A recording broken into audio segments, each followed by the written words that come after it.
ئەمەی پێشەوەی ئەم نقطەیە ئیسارە بکەین شتێکی وت مامۆستا مەلا سامان دەربارەی ئەمەی تورکیا یا وڵاتەکانی تر بە ناڕەوا ئاەتی قورآنی بەکارێنن. طبعا كاتي خوي آية الله خميني آية الله العظمى سورة نصري بكارهنا ضديما كأو ميراد جري إمبراطورية صفوية باشا صدام حسين ميراد جري إمبراطورية عباسية سورة أنفالي بكارهنا يسألونك عن الأنفال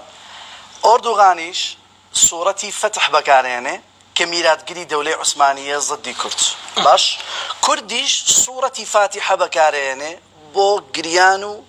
نوزانەوە لەسەر شەهیدەکانی خۆی. ئێمە ئەگەر بپرسیم بۆچی ئەم سوورەتە بزات بۆ سوورەتی بەقەڕەی بەکارنهێنا ئەلبەتە بۆ ئەردۆغان لە ڕێ ئەوەی دووەم هێزی نایتۆیە بەڵام دێت بەو شێوەیە پەنابۆدین دەبا بەڵام بۆ ئێمە بۆ بەرگریکردن لە خۆمان بەکاری نایەن کاگەنووس ئەمەش جوابی خۆی هەیە بەڵام بزات ئێمە بۆ سوورەتی فتح بڵێ بۆ سوورەتی فتح بۆ سوورەتی عنکەبوت نەبوو یا فیل نەبوو یا نەمل نەبوو باشە ئێمە ڕەنگە ئەمە سەدمە بێ بۆ بینەر و بیسەر باشە ئەزانن سوورەتی فتح ڕەوایەتی دەدا بە جیهاد ضدی کورد بزات تا قیامەت چۆن ئەمە ئایا مەلای کورد ئەمەزانێ ئایا کەس پێشەوە مطالعەیەکی وای کردووە تەدقیقێکی وای کردووە بە چ بەڵگە و دەلیلێک تەفسیری ابن كثير باشا ابن كثير دمشقي تفسير القرآن العظيم كيك لتفسير هر عظيمة كان الإسلام باشا ابن كثير دمشقي خوي طلبي ابن قيم ابن تيمية إنكار ناكري أما لا جزء شوار صفحة سطو نوات قالت شي لتفسير آيات قل للمخلفين من الأعراب ستدعون إلى قوم أولي بأس شديد قالت شي رواياتك دود رجاء وندخوين مواكا بكل شيء مدى عليه لأبو هريرة رواية كراوة كبيغمبر عليه السلام فرمويتي تقاتلون قوما نعالهم شعر والشر كان لقل نتويق كبيلاوة كان يعني أخو نعلة كان يعني لموة يعني أبي باسينا ككلاشة باش قال هم البارزون باشا يعني الأكراد